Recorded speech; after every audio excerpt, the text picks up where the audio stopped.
I'm Dave Wilton. This is my studio, Coalesce Audio, in Lafayette, Colorado.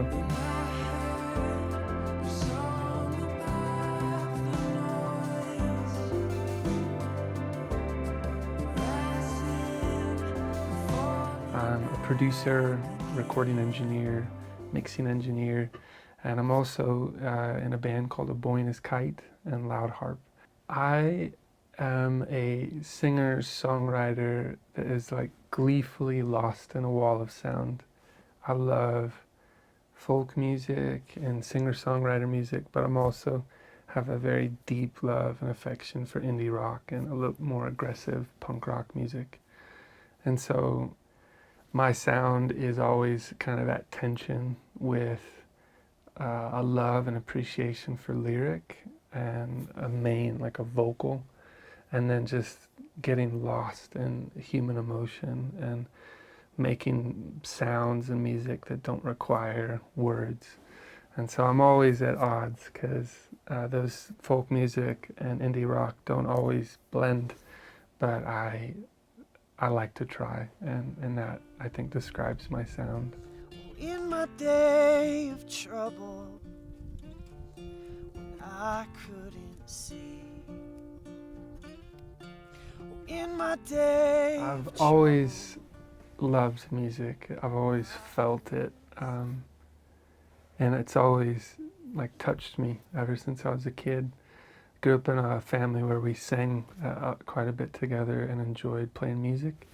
But my kind of aha moment was when I was in 7th grade, and I remember sitting in a car with my best friend Steve at the time, and he put on this band, Sunny Day Real Estate, and for the first time in my life I was confronted with someone who, and a band that made me feel exactly, they articulated the exact emotion that I felt in life. And from that moment on I was hooked and realized that I wanted other people to feel that way and feel known and feel like accepted with where they were. And music is the best tool that I've found to do that. My aha moment in sound was when I was like 15. I was looking for an amp, and a local shop in my hometown had a used Fender Vibroverb amplifier, and I remember I plugged into it, and I had been playing a bunch of other cheap tube amps and solid state amps, and I plugged into this Fender and just remember the sound that came out.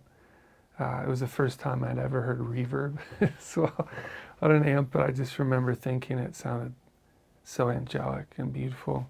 Something that we set out to do, me and my wife, when we built this studio, and it's in our backyard, and we wanted to create a space that was very inviting to people to be relaxed, to be themselves, and we try to have kind of that vibe, not just in the aesthetics, but also in the sound. I want people to feel like they could be sitting on a couch just in almost like their home. And we put up mics and keep it real simple and capture like beautiful, authentic moments.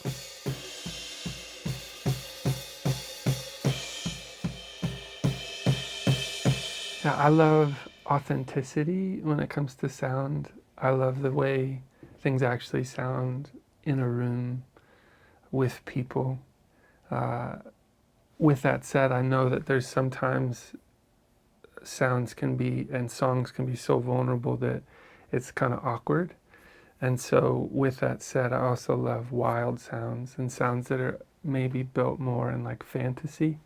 And that's the joy of sculpting sound, like more like science fiction, is sometimes when you make a sound that no one's heard before, it offers a new perspective on a feeling that we've all known, but now we get to understand it in a new way. So growing up in a pretty musical family, I've always played music, and after running a studio and producing records and helping lots of people make their own music, I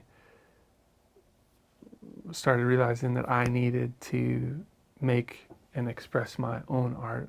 And so I started 2 different bands. My own music is called A Boy and His Kite. And I've been really fortunate to be able to make 2 albums. And that's like a really healthy creative exercise for me, is to maintain my own artistry as well as helping other people with my studio work.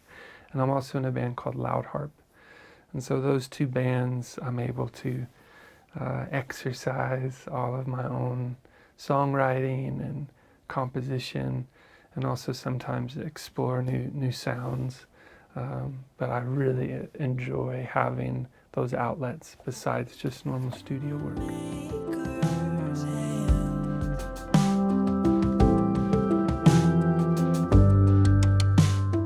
Yeah, I love gear so much. I think gear has always inspired me. Not just sometimes how it sounds, but how it looks and how it feels and how it's super tactile. The fact that you can just reach for something and immediately hear a big difference is really, really satisfying to me. Microphones are like if you walk into a room and there's a bunch of people having a conversation, every microphone to me is going to be saying something slightly different, even if everyone's talking about the same topic. So like ribbons are just beautiful and musical, but they're not going to offer a lot of the detail. They just are a little bit more like into how is this conversation? Are we vibing? Does it feel good?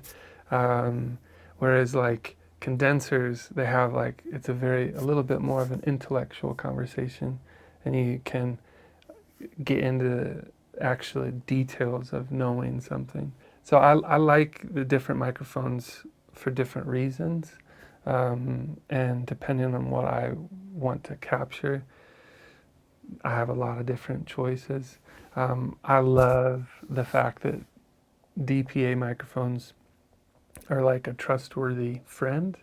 It's like always unassuming, but probably the most capable and intellectual person in a room.